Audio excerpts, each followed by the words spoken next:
जय हिंद दोस्तों, सफलता एक्सप्रेस जीकेजीएस में आप सभी का स्वागत है। दोस्तों, पिछले साल अक्टूबर नवंबर माह के करीब में 4210 सीट पर बिहार पुलिस मद निषेध, चलंत दस्ता सिपाही और कक्षपाल का वैकेंसी निकला था, जिसका फॉर्म भी फिलअप हो गया है और उसका एग्जाम 1.5 से 2 माह में होने वाला है। और 1.5 से 2 माह में ही आपका बिहार पुलिस सिपाही का भी 22,010 सीट पर वैकेंसी निकलने वाला है। और दोस्तों, बिहार पुलिस मद निषेध और बिहार पुलिस सिपाही दोनों का सिलेबस और भर्ती प्रक्रिया एक समान है, 1% भी इधर उधर नहीं है। तो जो भी विद्यार्थी बिहार पुलिस मद निषेध का अभी से ही तैयारी कर रहे हैं, उनके लिए बिहार पुलिस सिपाही का अलग से तैयारी करने का कोई ज़रूरत नहीं है। जो क्वेश्चन बिहार पुलिस मद निषेध में आएगा वही क्वेश्चन आपका बिहार पुलिस सिपाही में भी आएगा। दोस्तों, 2009 से 2025 के बीच में बिहार पुलिस सिपाही और बिहार पुलिस मद निषेध का जितने भी एग्जाम हुए हैं, तो उस एग्जाम में क्वेश्चन किस सब्जेक्ट से, किस टॉपिक से, कहां से पूछा गया है, हम सभी उस सब का एनालिसिस करते हुए आज हम उस सब टॉपिक को एक साथ लिख कर आए हैं। दोस्तों, अगर आप इस टॉपिक को अगर अच्छा से कवर कर लेते हैं, चैप्टर बाय चैप्टर अगर अच्छा से कवर कर लेते हैं, तो आपका एग्जाम 100 में 100% निकलेगा। आपका एग्जाम बिहार पुलिस मद निषेध और बिहार पुलिस सिपाही दोनों के दोनों एग्जाम आपका एक साथ निकलेगा। दोस्तों, 8 सेक्शन में कुल 4 सब्जेक्ट होता है: भूगोल, राजनीतिक शास्त्र, इतिहास और अर्थशास्त्र। दोस्तों, हम भूगोल में देखे हैं प्रीवियस ईयर में कि भूगोल में आपका भारत का भी भूगोल से आया है, विश्व के भूगोल से भी 1 से 2 क्वेश्चन आया है और बिहार के भूगोल से भी 1 से 2 क्वेश्चन आपको पूछा गया है। तो सबसे पहले हम लोग भारत के भूगोल के बारे में देखेंगे कि किस किस टॉपिक से क्वेश्चन उठाया गया है। सबसे पहले भारत के भूगोल में 1 नंबर टॉपिक है भारत का सामान्य परिचय। दूसरा का है भारत का भौतिक विभाजन। तीसरा का है भारत के नदी, झील, जलप्रपात एवं बहुउद्देशीय परियोजना। चौथा टॉपिक है जलवायु और मानसून। 5वां टॉपिक है मिट्टी और वनस्पति। 6ठा टॉपिक है कृषि और खनिज संसाधन। 7वां टॉपिक है परिवहन। 8वां टॉपिक है भारत की जनगणना 2011 और 2026। 2011 में भी जनगणना हुआ था और 2026 में अभी जनगणना हो रहा है। अगर आपका बिहार पुलिस मद निषेध का अगर आप तैयारी कीजिएगा तो 2011 का जितना भी जनगणना है उस सबको देख कर जाइएगा, क्योंकि अभी 2026 का जनगणना हो ही रहा है। और बिहार पुलिस सिपाही का जब एग्जाम होगा, एग्जाम से पहले अगर 2026 का जनगणना प्रकाशित कर दिया जाएगा तो अधिकतर चांस रहेगा कि आपका 1 से 2 क्वेश्चन 2026 के जनगणना से ही आएगा। आगे देखिए, 9वां टॉपिक है भारत का उद्योग। 10वां टॉपिक है भारत की जनजातियां। 11वां टॉपिक है राज्य और केंद्रशासित प्रदेश। ये आपका भारत का भूगोल का टॉपिक था। अब हम अगला टॉपिक देख रहे हैं विश्व का भूगोल। विश्व के भूगोल में 1 नंबर टॉपिक है सौरमंडल। 2 नंबर टॉपिक है अक्षांश और देशांतर। 3 नंबर टॉपिक है वायुमंडल की परतें। 4 नंबर टॉपिक है महाद्वीप और महासागर। ये आपका 4 टॉपिक विश्व का भूगोल से था। अब हम इसके आगे का जो टॉपिक होगा बिहार का भूगोल। बिहार के भूगोल में आपका क्वेश्चन कहाँ किस किस टॉपिक से आ रहा है, हम लोग इसको देखेंगे। बिहार के भूगोल में पहला टॉपिक है बिहार का भौतिक स्थिति। दूसरा का टॉपिक है बिहार की नदियाँ। तीसरा का टॉपिक है बिहार का उद्योग और खनिज। ये जितना भी टॉपिक है भारत का भूगोल, विश्व का भूगोल और बिहार का भूगोल, इन टॉपिक खत्म हो गया। अगर आपका भूगोल से अगर आपका 10 क्वेश्चन आ रहा है तो 10 के 10 क्वेश्चन इस टॉपिक से ही आएगा।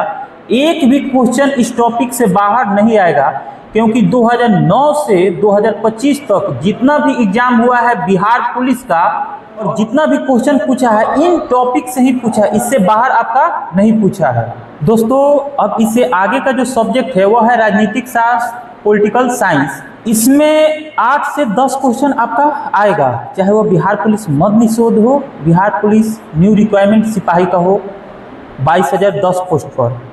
पहला इसका टॉपिक है संविधान सभा, दूसरा टॉपिक है संविधान का स्रोत, तीसरा टॉपिक है संविधान का प्रस्तावना, चौथा टॉपिक है महत्वपूर्ण अनुसूचियां और भाग, पांचवा टॉपिक है मौलिक अधिकार, छठा टॉपिक है राज्य के नीति निर्देशक तत्व, सातवां टॉपिक है मौलिक कर्तव्य, आठवां टॉपिक है राष्ट्रपति और उपराष्ट्रपति, नौवां टॉपिक है संसद, 10वां टॉपिक है प्रधानमंत्री और मंत्रिपरिषद, 11वां टॉपिक है सर्वोच्च न्यायालय, 12वां टॉपिक है राज्य और मुख्यमंत्री,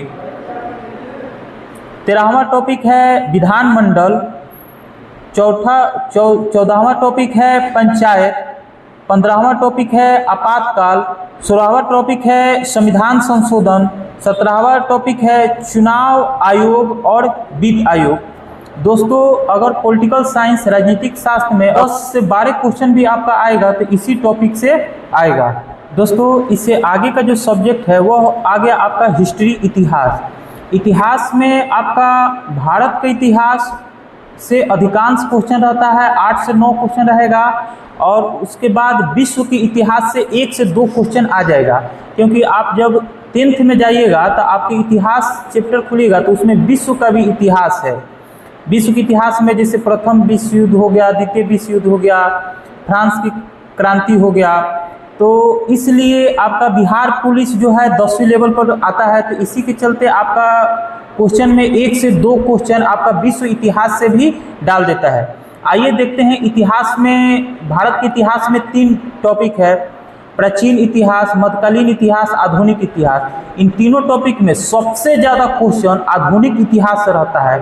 तो जब आप पढ़िएगा तो सबसे पहले आधुनिक इतिहास पढ़िएगा, आधुनिक इतिहास के बाद प्राचीन इतिहास पढ़िएगा, प्राचीन इतिहास के बाद मध्यकालीन इतिहास पढ़िएगा। इसलिए क्योंकि आपका सबसे ज़्यादा क्वेश्चन, समय बहुत कम है, अगर आपका 2 माह में भी अगर आपका वैकेंसी आ जाता है तो उसके 3 या 4 माह बाद आपका एग्जाम हो जाएगा। टोटल मिला के आपके पास 7 से 8 माह है और टॉपिक बहुत ज़्यादा है, पढ़ना बहुत ज़्यादा है। इसलिए आप अभी से ही पढ़ाई चालू कीजिए और जहाँ से सबसे ज़्यादा क्वेश्चन आ रहा है सबसे पहले उसको पढ़िए। इतिहास में सबसे ज़्यादा क्वेश्चन आधुनिक भारत से आता है, तो आप इतिहास भी अगर पढ़ना चालू कीजिएगा तो आधुनिक भारत से ही पढ़िएगा। आधुनिक भारत में कौन कौन सा टॉपिक है उसको आइए देखते हैं। 1 नंबर टॉपिक है यूरोपीय कंपनी का आगमन, 2 नंबर टॉपिक है 18वीं शताब्दी में न्यू स्वायत्त राज, 3 नंबर टॉपिक है सिख संप्रदाय, 4 नंबर टॉपिक है 1857 का विद्रोह, 5 नंबर टॉपिक है ब्रिटिश गवर्नर जनरल और वायसराय, 6 नंबर टॉपिक है भारतीय राष्ट्रीय कांग्रेस, 7 नंबर टॉपिक है क्रांतिकारी आंदोलन, 8 नंबर टॉपिक है गांधी युग 1915 से 1947, 9 नंबर टॉपिक है प्रमुख नारे, पुस्तकें एवं पत्र पत्रिकाएं। ये रहा आपका आधुनिक भारत। आधुनिक भारत के बाद आप डायरेक्ट मध्यकालीन में नहीं जाइएगा, डायरेक्ट आप जाइएगा प्राचीन भारत के इतिहास में, क्योंकि इतिहास में सबसे ज़्यादा आपका क्वेश्चन आपको पता है आधुनिक भारत से, उसके बाद आपका प्राचीन भारत से आपका क्वेश्चन आता है।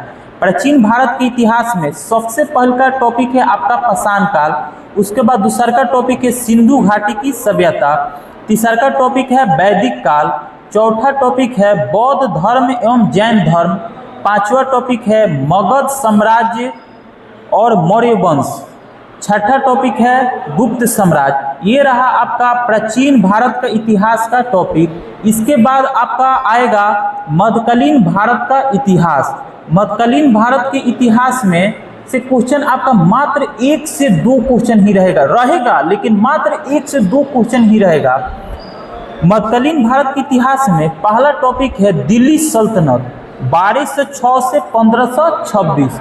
फिर 1526 में आपका मुगल वंश का स्थापना हो जाता है, तो दिल्ली सल्तनत आपका पहला टॉपिक हो। दिल्ली सल्तनत के बाद आपका दूसरा का टॉपिक हो गया मुगल वंश। मुगल वंश आपका कितना हो गया 1526 से 1857।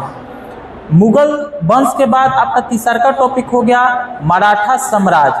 अब फिर उसके बाद चौथा टॉपिक हो गया भक्ति एवं सूफी आंदोलन। जैसे ही आपका मध्यकालीन भारत का इतिहास हो गया। फिर आपका विश्व इतिहास से आपका 1 से 2 क्वेश्चन आएगा लेकिन मात्र बहुत कम आएगा। 1 से 2 क्वेश्चन आएगा ही आएगा, क्योंकि आपका 10th क्लास के इतिहास में आपका विश्व इतिहास भी है। विश्व इतिहास में पहला टॉपिक है फ्रांसीसी क्रांति, दूसरा टॉपिक है अमेरिकी स्वतंत्रता संग्राम, तीसरा टॉपिक है रूसी क्रांति, चौथा टॉपिक है औद्योगिक क्रांति, पांचवा टॉपिक है प्रथम विश्व युद्ध 1914 से 1918, छठा टॉपिक है द्वितीय विश्व युद्ध 1939 से 1945, सातवां टॉपिक है इटली का एकीकरण, आठवां टॉपिक है जर्मनी का एकीकरण। ये रहा आपका संपूर्ण इतिहास। पूरा इतिहास में जहाँ से आपका 10 से 12 क्वेश्चन को देखने को मिलेगा। इतिहास में हम लोग मुख्य रूप से 4 सब्जेक्ट को देखे हैं। सबसे पहले हम लोग देखे हैं आधुनिक भारत का इतिहास, उसके बाद प्राचीन भारत का इतिहास, उसके बाद हम लोग देखे हैं मध्यकालीन भारत का इतिहास, फिर चौथा नंबर पॉइंट रहा इसका विश्व का इतिहास। इससे आगे सब्जेक्ट जो है आपका अर्थशास्त्र है। अर्थशास्त्र से आपका 5 से 6 या 7 क्वेश्चन आएगा। बहुत ही आसान क्वेश्चन, बेसिक क्वेश्चन अर्थशास्त्र में पूछता है। अर्थशास्त्र में बहुत कम भी पढ़ना होता है, किसी की 9th में उतना अर्थशास्त्र के बारे में नहीं दिया गया है, और दिया भी गया है तो बहुत ही एकदम बेसिक दिया गया है। अर्थशास्त्र में आपका पहला टॉपिक है अर्थशास्त्र का क्षेत्र। इस क्षेत्र में आपको पढ़ना है कि जैसे कृषि हो गया, ये किस सेक्टर में आता है, प्राथमिक में आता है कि द्वितीय में आता है कि तृतीय में आता है, बैंकिंग हो गया वो किस सेक्टर में आता है। तो यही होता है अर्थव्यवस्था का क्षेत्र। दूसरा का टॉपिक है राष्ट्रीय आय। राष्ट्रीय आय जब आप पढ़िएगा तो उसमें जीडीपी के बारे में बताएगा, एनएनपी के बारे में बताएगा, प्रति व्यक्ति आय के बारे में उसमें बताया जाएगा। तीसरा का टॉपिक है आर्थिक नियोजन और पंचवर्षीय योजना और नीति आयोग। जो पंचवर्षीय योजना के स्थान पर नीति आयोग का गठन किया गया है उसके बारे में क्वेश्चन पूछ सकता है। फिर चौथा टॉपिक है बैंकिंग, मुद्रा और कर व्यवस्था। पांचवा टॉपिक है कृषि, गरीबी और बेरोजगारी। छठा टॉपिक है सरकारी योजनाओं और बजट। ये सभी करेंट अफेयर के समान ये सब होता है। ये रहा आपका 8 सेक्शन का कुल 4 सब्जेक्ट। दोस्तों हम इस चैनल पर एक 25 क्वेश्चन का एमसीक्यूज लेकर आएंगे, जो पूरा चैप्टर से, इस चारों चैप्टर से मिक्स रहेगा, और उस पर फुल डीप में सॉल्यूशन लेक्चर देंगे, उसका सॉल्यूशन कराएंगे। और उसके बाद चैप्टर बाय चैप्टर 50-50 क्वेश्चन का, जैसे हम सबसे पहले आपको भूगोल में बताएं, भूगोल में भी भारत का भूगोल बताएं।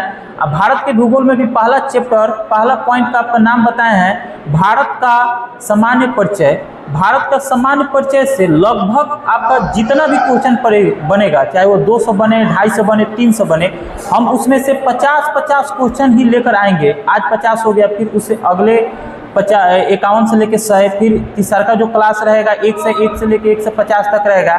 ऐसे कर कर हम उस चैप्टर से जितना भी क्वेश्चन बन जाएगा उस सब क्वेश्चन को ऑब्जेक्टिव के माध्यम से हम आपको कराएंगे। ये सब्जेक्ट बाय सब्जेक्ट हो गया। जब भूगोल होने लगेगा फिर उसके बाद आपका आ जाएगा राजनीतिक शास्त्र आ जाएगा। जैसे राजनीतिक शास्त्र में सबसे पहले हम आपको बताए हैं संविधान सभा। संविधान सभा से जितना क्वेश्चन बनेगा उस सब हम ऑब्जेक्टिव के माध्यम से हम आप सभी को कराएंगे। ऐसे ऑब्जेक्टिव के माध्यम से ही आपका संपूर्ण सिलेबस खत्म हो जाएगा।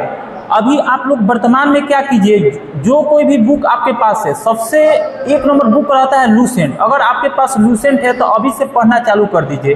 बाकी आप पढ़िए, खाली उसको रीडिंग दीजिए, समझ में आए ना आए, याद हो या ना हो, बाकी हमारे ऊपर छोड़ दीजिए। उस चैप्टर से जो भी हम पॉइंट बताएं, इस पॉइंट सभी पॉइंट को आप लूसेंट से पढ़िए। उस चैप्टर से जितना क्वेश्चन बनेगा वो मेरी जिम्मेवारी रहेगा, उस पर डिस्कशन कराना मेरी जिम्मेवारी रहेगा। आई होप आप सभी को ये वीडियो समझ में आ गया होगा कि 8 सेक्शन में क्या क्या पढ़ना है। इससे आगे फिर साइंस सेक्शन में 3 सब्जेक्ट है, बायोलॉजी हो गया, फिजिक्स हो गया, केमिस्ट्री हो गया। इन तीनों सब्जेक्ट से किस किस टॉपिक से आपका क्वेश्चन 2009 से 2025 तक पूछा गया है, इसके बारे में फुल डिटेल्स लेक्चर कल के वीडियो में हम देंगे। दोस्तों इसी पर हम इस वीडियो को विराम देते हैं। अगर आप सभी को ये वीडियो अगर इंटरेस्टेड लग रहा है और आप सभी को आगे जो भी हम क्लास कराएंगे उसका नोटिफिकेशन चाहिए, आप सभी इस वीडियो को सब्सक्राइब कीजिए, लाइक कर दीजिए और बेल आइकन की घंटी को दबा दीजिए, क्योंकि हम जो भी वीडियो डालें आप सभी के पास तत्काल पहुंच जाए। जय हिंद, जय भारत।